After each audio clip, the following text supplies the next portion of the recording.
I'd like to, first of all, start out by saying that, my area of work is law and religion, and therefore, everything I say is completely uncontroversial. So, obviously, religion, law, politics, these are not controversial things. So you shouldn't worry that I'm going to say anything that's even remotely controversial. For those of you who have no sense of humor, I'm obviously kidding, because this is an extremely controversial topic that I'm going to be speaking about. And again, one of the things that I love about IAFOR is the ability to bring this sort of discussion to a very broad range of individuals and fields. This is extremely important because an issue like the relationship between religious freedom and sexual freedom in the US has implications around the world. It also is by its very nature interdisciplinary. By its very nature, it draws from and affects a wide range of fields. So the talk's title kind of says it all: Freedom's Edge, Religious Freedom, Sexual Freedom, and the Future of Justice in the United States, although you shouldn't limit the context to the United States. This is also very close to the title of a book I have coming out in September with Cambridge University Press called Freedom's Edge, Religious Freedom, Sexual Freedom, and the Future of America. The whole thesis of the book is that right now there is a culture war going on. And this is a culture war that is, in my opinion, unnecessary, because the concepts of religious freedom and sexual freedom actually have a lot of commonality and can work together. We can protect both freedoms. And that is an essential element of what I'm going to argue today. That rather than view these as competing or conflicting freedoms, we can view these as freedoms that come from a certain core of human nature, human being, and therefore can work together, and we can protect both of them. That does not mean there are no conflicts. Indeed, there are conflicts. The question, of course, is how we address those conflicts. So here's what I'm going to do. Being a law professor, I'm going to assume that very few of you are familiar with the law that affects this, and I'm going to go through and explain the law on both sides for non-lawyers. I'm going to explain it to you so that whether you have any background at all in law, whether you have any background at all in the US, it will not matter, because I'm going to explain it sort of from the base ground so that you can understand what's at stake on both sides. And then I'm going to move into the more important element of this, which is how do we navigate these freedoms? Sexual freedom and religious freedom. How do we navigate these and try to come to common ground? Try to forge a way to get along rather than a way to fight. So, without further ado, I'm going to try to do this. You can tell me afterwards whether I achieved it or failed miserably. But hopefully it will be closer to the achieved it side. That's my goal. Not a promise, but a goal. Okay. So what is sexual freedom? In terms of the current battlegrounds in the US between religious freedom and sexual freedom involves what we call LGBT rights, which is the rights of gays, lesbians, and transgendered individuals. These rights fall into roughly two categories in the US. One is marriage equality, the right to be able to get married, regardless of your sexual orientation, and then the ability to be protected against discrimination. So anti-discrimination protection, the protection of laws in both the federal and state levels that would protect individuals in the LGBT community from discrimination. The second element of sexual freedom is reproductive freedom. This involves the right to contraceptive coverage, the right to have birth control pills or the morning after pill, certain IUDs and things like that covered by insurance if that insurance covers other prescriptions. And then also abortion rights, which are a very big topic in the United States. The right to what people would term essentially choice, the question of whether or not and how far abortion rights should be protected vis-a-vis religious freedom. And these are really interesting questions, and I'm going to explain the basic law in the US, and then I'm going to go to the debate part of it. I'm going to talk about religious freedom, and then we're going to talk about the relationship between these. So marriage equality. In June of last year, the United States Supreme Court decided Obergefell v. Hodges. And Obergefell v. Hodges held that there is a fundamental right under the United States Constitution to same-sex marriage. So that it doesn't matter whether or not you are a straight couple, a gay couple, it makes no difference. You have a fundamental right to marriage that cannot be denied by the states. And in doing so, the court held same-sex marriage as a fundamental right. And the court said something that I think is very important, which is that this right is a right that affects fundamental elements of being. It doesn't just affect your relationship with another person, but the ability to have that relationship and have that relationship recognized by law for all of the benefits and social elements that relationship involves, that is core to a person's being. This is really, really important, particularly when we look for common ground with religious freedom, which itself has a very similar aspect to it. And the court also held that denial of same-sex marriage is a denial of equality or equal protection. And that essentially is the state of the law today in the United States on same-sex marriage. It is a protected fundamental right. It is also protected based on equality principles. This makes total sense. We'll talk about later about the relationship between civil rights law related to race and same-sex marriage in the US. And in fact, the leading decision by the US Supreme Court on interracial marriage way back in the early 1960s used the same approach of fundamental rights and equality, and it makes sense as a legal matter. Okay, the anti-discrimination element of this is a lot more complex. Why? Because in same-sex marriage, which was the hottest topic in terms of the law, we now have a US Supreme Court decision that has decided that matter. So same-sex marriage is protected. We're going to talk about the conflicts that have arisen in the context of religion. But in terms of just understanding the basic law of same-sex marriage, we have one decision that tells us it's constitutionally protected. Anti-discrimination protection is a patchwork. Every state in the United States and the federal government have anti-discrimination laws that protect against discrimination based on certain categories.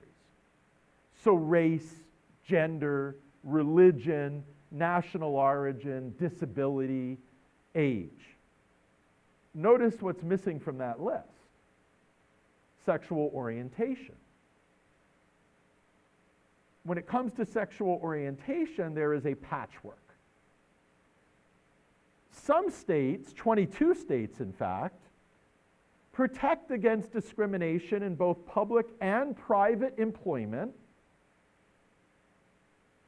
based on sexual orientation. And all but 2 of these states include transgender status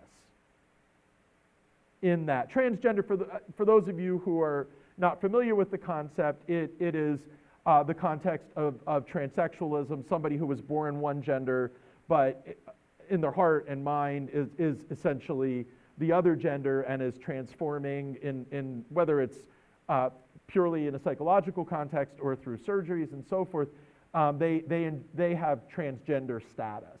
And of course, sexual orientation is essentially applies to the gay and lesbian community. So when we look at these laws in 22 states, 20 of them protect both on transgender status and sexual orientation. 2 only protect based on sexual orientation. There's another 9 states that prohibit discrimination, but only in public employment. There is no national statute, there is no national law in the United States that protects against discrimination based on sexual orientation. There's none. There is a federal regulation that prohibits discrimination for federal employees, people who work for the federal government, and also those who contract with the federal government. But there is no national anti-discrimination law.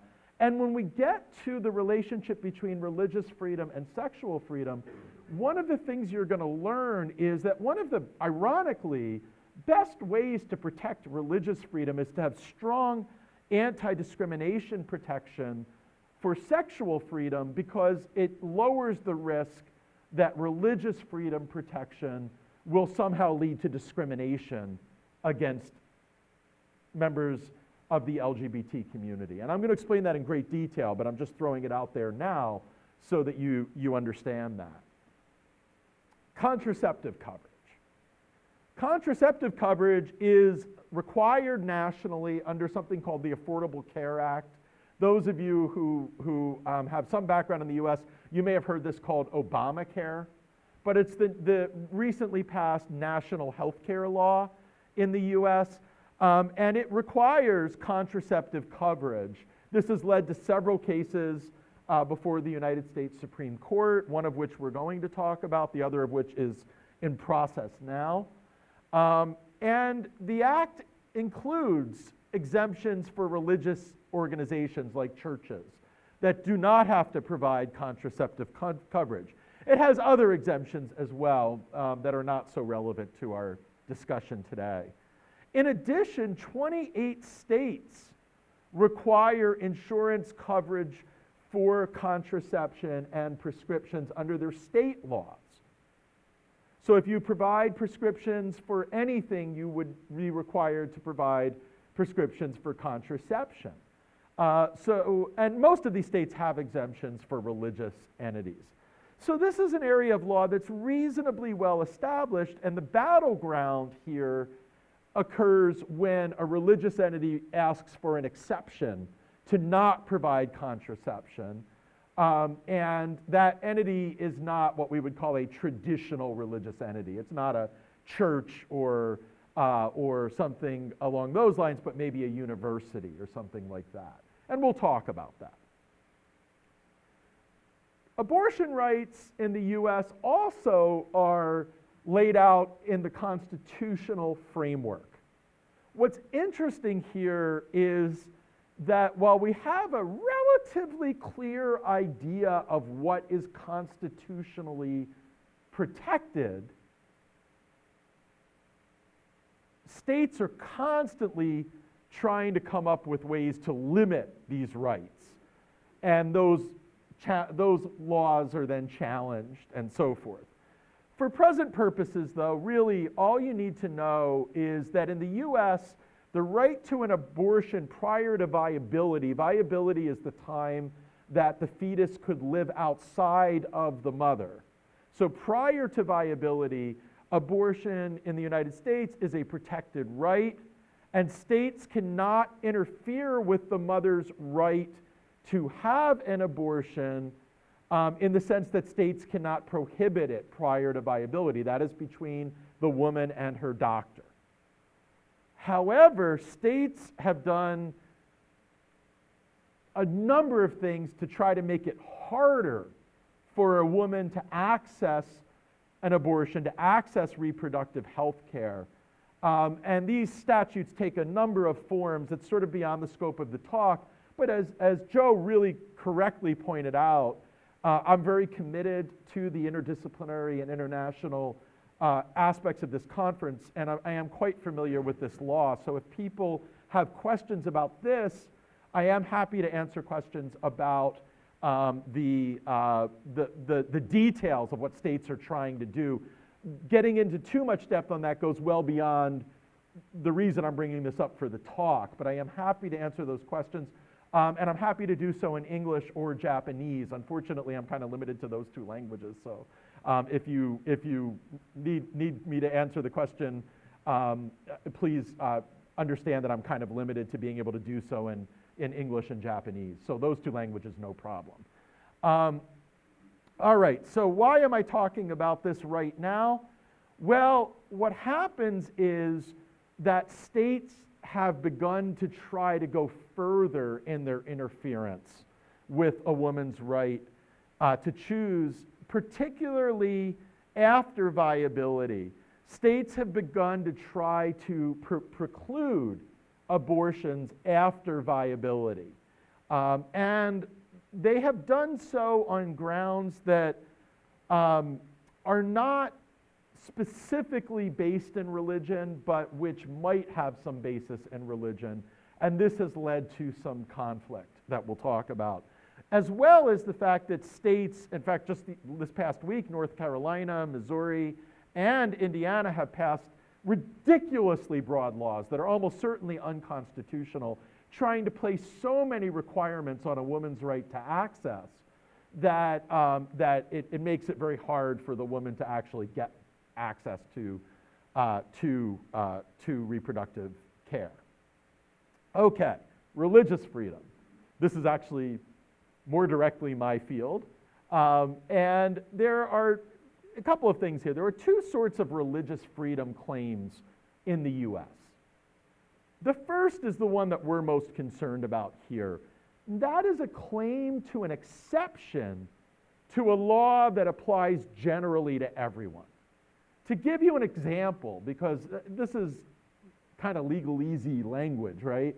So let me give you an example that'll make it really clear. There's a famous case involving Native Americans who chew peyote as part of a ritual that goes back thousands and thousands of years.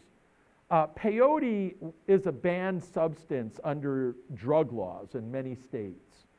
And what happened was the Native American church sought an exception so that Native Americans could chew peyote as part of this ceremony. This is a claim for an exception to a general law. The drug laws apply to the same to everyone, right? So when I talk about, I'm going to use a term a lot, general applicability. It's a legalese term. So let me make it clear so you don't have to worry about it in legalese. It literally just means a law that applies the same to everyone. And why this comes up is because sometimes those laws have a very bad impact on religious people and on people of faith. And so there is a request for an exception to this generally applicable law. All right. The second sort of claim is based on intentional discrimination. So there is an attempt by government to discriminate against religion directly. This doesn't happen very often in the US. When it does happen, the courts are very quick to shoot these laws down. I was involved in helping to defeat a law in Oklahoma that was directly targeted against Muslims. It was clearly unconstitutional. It violates this principle of intentional discrimination. And as we expected, the courts agreed with us and said the law is unconstitutional. You can't target a religious group. This is very, very rare, but it does happen. We're really focused for our purposes on the first group, exceptions to laws of general applicability. Now, from 1962 to 1990, and this is a rough time frame, there was a sort of a stronger protection for religious freedom under the United States Constitution. So there was this sort of stronger freedom, at least in theory, In 1990, the US Supreme Court decided this case called Employment Division v. Smith. Remember I mentioned the chewing peyote?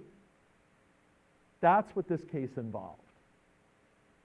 And the US Supreme Court held that there is no duty for government to give an exception to the law if the law applies the same to everyone.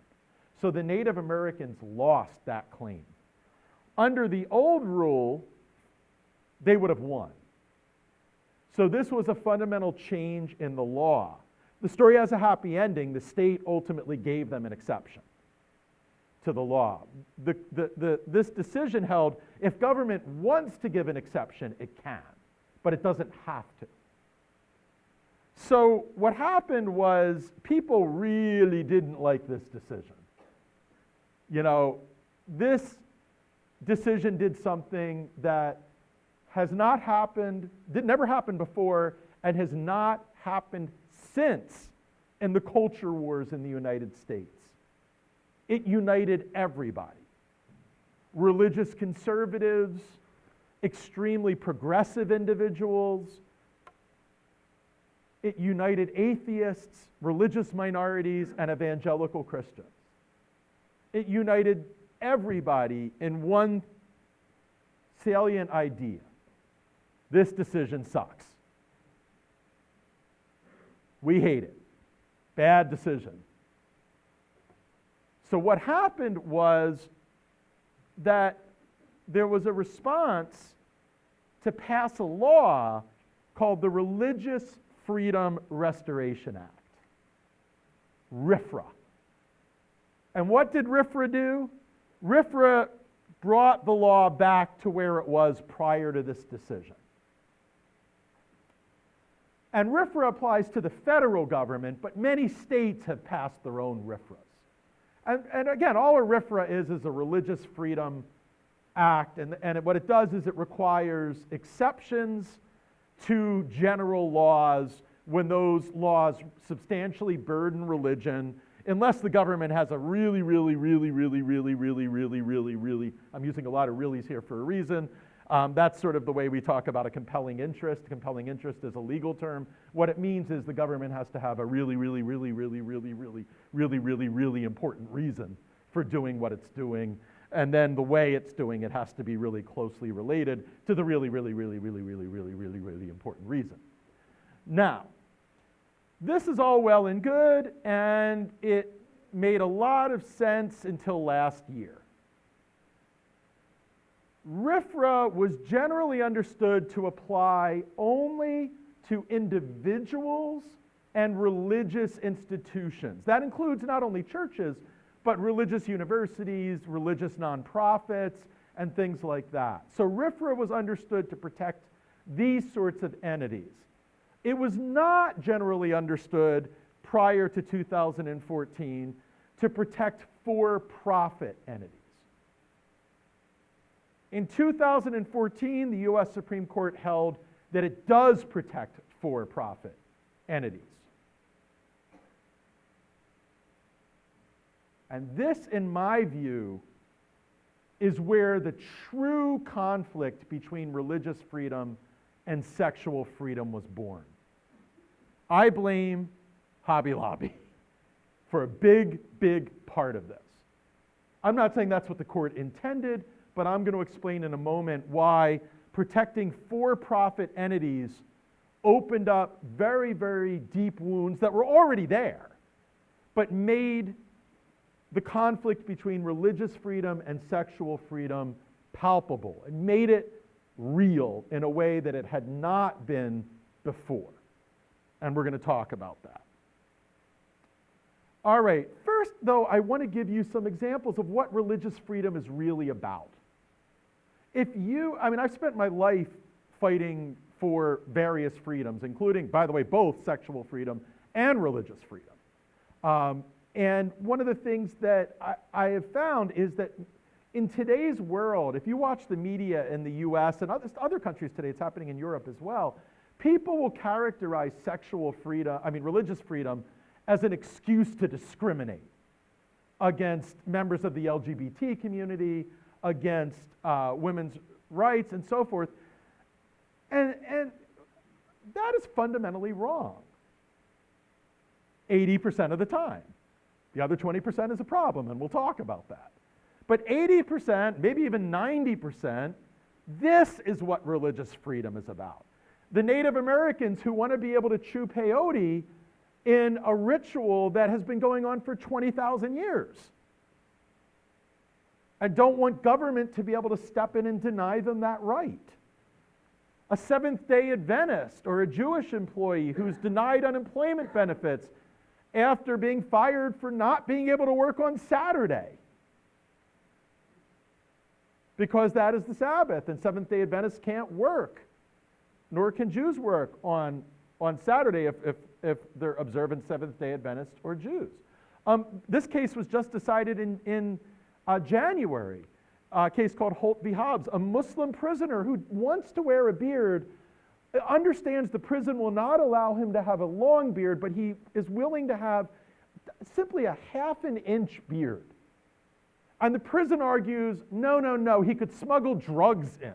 It's the most ridiculous. I mean, when I read the argument, I literally couldn't believe that they actually made that argument, because you can see a picture of it. It is literally the second dumbest argument I have ever heard made by any government entity in a constitutional case. I could tell you all later in conversation what the dumbest argument is. I'm going to keep that out there. And then, Buddhist, Jewish, and Muslim prisoners who want to be able to have vegetarian diets. They're not even asking for halal or kosher food, although some prisons do provide halal and kosher food. They're just saying, look, give us a vegetarian diet so we can avoid eating pork, or for Buddhists, any meat at all, or for Jews, pork or shellfish. So please, just give us a vegetarian diet. You already have them. And the prisons say, oh, no, it's too expensive, which it's, by the way, not. Or a famous case, a Jewish Air Force officer who wanted to wear his yarmulke indoors. These are just examples. There's hundreds, thousands of these sorts of examples. Anybody see any harm to sexual freedom here? I mean, I don't see anyone saying, we want to have vegetarian food and deny all people the right to same-sex marriage. And no, they're saying, we just want to have our religious freedom protected. This is what religious freedom is really about, and what it was really about, I think, before Hobby Lobby, protected for-profit entities. So now we have this huge battle, right? Sexual freedom versus religious freedom. And if you listen to the media, here's what you're going to hear in the U.S. Religious freedom claims are a threat to equality.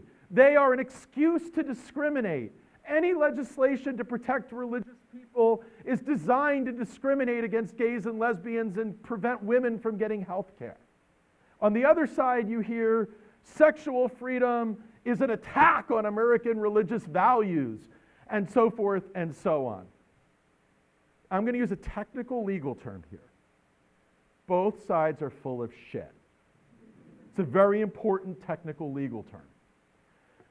We call it the FOS doctrine, the full of shit doctrine. And, I don't like to be crude, but when I look at both sides, that's what comes into my head. That's what comes into my head.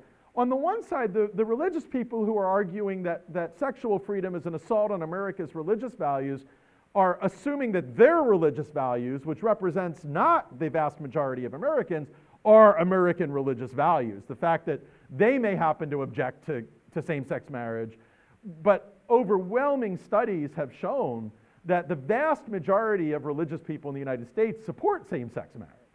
If you take a couple of denominations out, it's almost everybody. And then on the other side, this idea that religious freedom is somehow an assault on sexual freedom.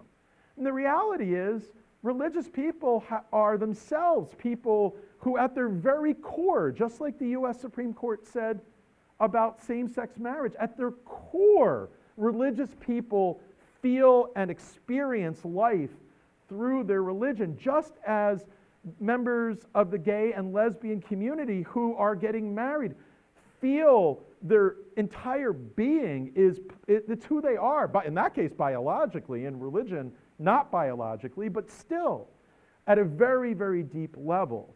And for some of these religious people, things are changing very quickly.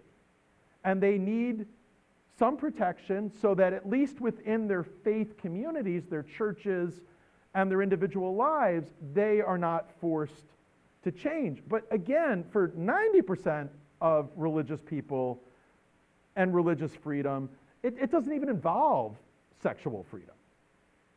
There isn't even a question about sexual freedom. It's the peyote, it's that sort of thing. But even for the 10% who it is about sexual freedom, for them it's not about I hate, I mean maybe some of them are homophobes, but for most of them it's not about I hate gays and lesbians, it's my religion doesn't allow me to recognize this marriage. Now what do I do? Is my church going to be forced to have these marriages? And that's what religious freedom ideas were really about until Hobby Lobby, or as I like to call, the bane of my existence. Hobby Lobby has made things much tougher, although I guess without it I wouldn't have this book. So maybe just between you and me and the camera and the internet, you know, maybe in that sense Hobby Lobby is a good thing, but otherwise it's, I think, a terrible decision. And I'm kidding about it being a good thing in any way. All right. So here's some recent events on the relationship between religious freedom and sexual freedom. I talked about the fact that over the last few years, religious freedom's been increasingly characterized as supporting discrimination. That one thing I did not mention, and this has just happened as recently as last week, state Religious Freedom Restoration Act, state religious freedom laws are being struck down and not passed on a wide range based on the idea that they're designed to discriminate. And some of them actually are. There are these new state religious freedom laws that really are designed to target same-sex marriage. Those I could see that argument. But some of these are just traditional religious freedom laws. They may be getting passed because of how quickly things are changing in society, but they're designed to do what most religious freedom laws do, which is protect religious people and religious institutions, not to protect for-profit entities. For me, the give of a law that's really designed to create more conflict with same-sex marriage and so forth is, does it protect on its face companies? If it does, then maybe it is more likely to have a basis in potential discrimination. So, you know, basically the problem comes back down to for-profit entities. And let's talk about why. Again, actually I just went through this. One thing though to point out is, and this is very important, many people of faith, I said a majority, support sexual freedom, both in terms of reproductive freedom and LGBT freedom. Additionally, many members of the LGBT community and the pro-choice movement are devoutly religious. So again, we have this manufactured conflict between partisans on each side. And in the book, by the way, I go into much more depth about how these partisans have created the fight. That it's the extremes on both sides that are defining the debate. They're causing RFRAs to get struck down. They're causing attacks on same-sex marriage. And yet, the vast majority of people fall in between.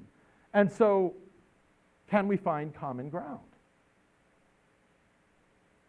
Well, first let's look at some examples of where there is actually conflict. Going back here, I think it's clear we can find common ground when the question of religious freedom is based on the use of peyote or wearing a yarmulke or getting halal food or things like that, right? There's no conflict. There's no risk of harm to anybody else. You give the exception, the person gets their accommodation, no one else is harmed, right? So coexistence should be very possible there, although again, that baby is being thrown out with the bathwater when people argue that all religious freedom supports discrimination, which is what we're starting to hear sometimes. So let's look at some examples of where religious freedom claims actually have been connected to discrimination. So I want to be clear. I want to just lay my base down here. 90 or 80, 90+% of religious freedom claims, I said 80, I'll stick to 80%, of religious freedom claims that the actual, by the way, if you want the actual number, it's 87.5%. So is that 80 or 90? But, 87.5% of religious freedom claims don't affect anybody else in any clear, obvious way. Maybe some long, distant, indirect effect might exist. But let's look at some of the sorts of claims that actually do affect others.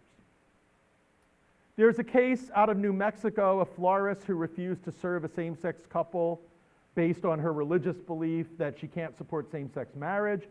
Her case is interesting because she went further than that. She would not give them flowers for even Valentine's Day.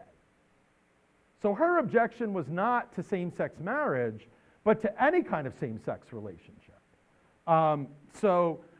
She was sued because most states have a rule that you can't discriminate at all. It doesn't matter about sexual orientation or anything. If you're a store that's open for business to the public, you have to serve the public regardless.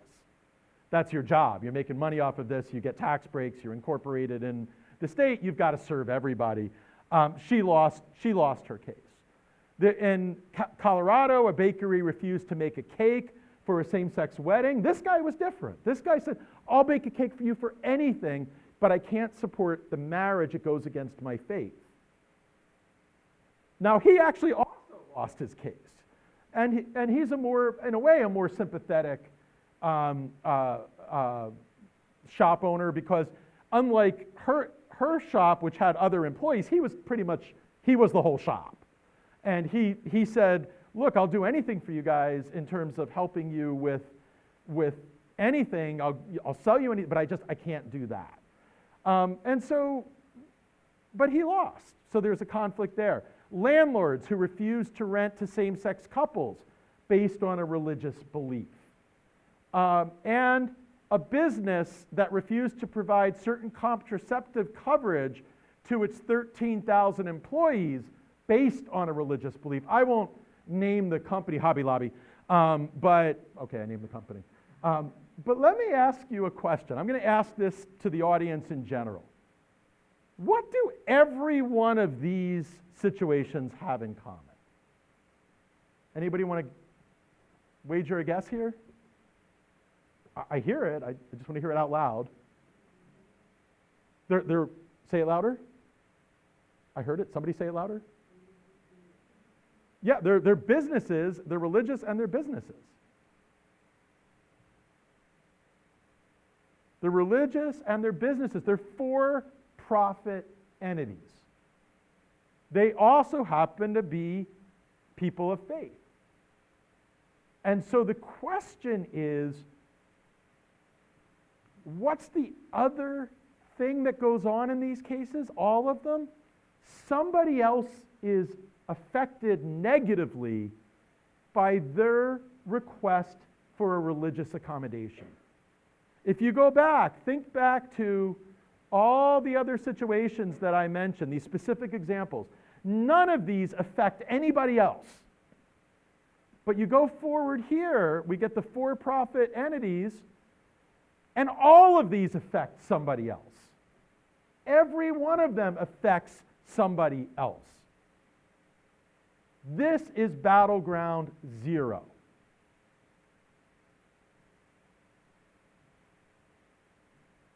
And I argue that because the history here is that we should not have protected for-profit entities, that we should have stuck with that.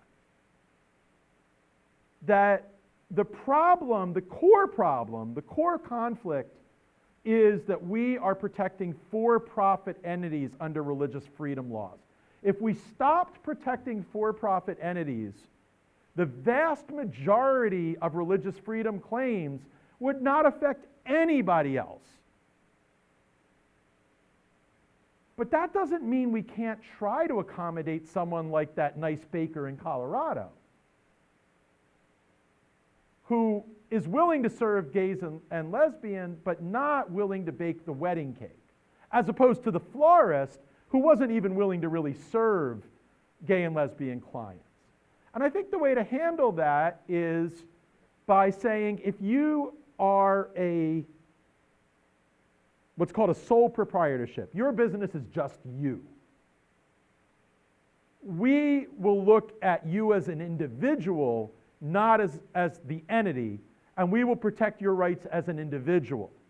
However, if you are bigger than that, if you employ more people and so forth, then you are an entity, and whatever your religious beliefs are, we will not allow you to use those to discriminate. Your option is do it for no money, become a nonprofit. You want to bake for no money, you don't want to get all the tax benefits of state corporate law, fine. Then you can discriminate all you want. But the real problem here is protecting for-profit entities. Now, there's one other situation here. The other situation involves county clerks.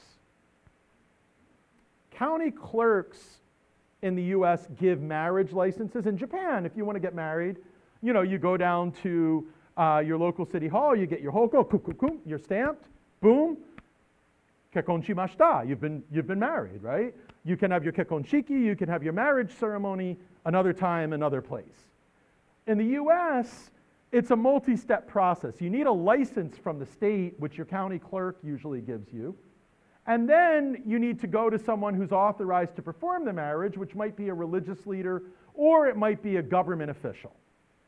And some government officials, after the case upholding same-sex marriage was decided, and also some earlier cases within certain states that protected same-sex marriage, they basically decided we're not going to give these licenses, or we're not going to perform these civil ceremonies.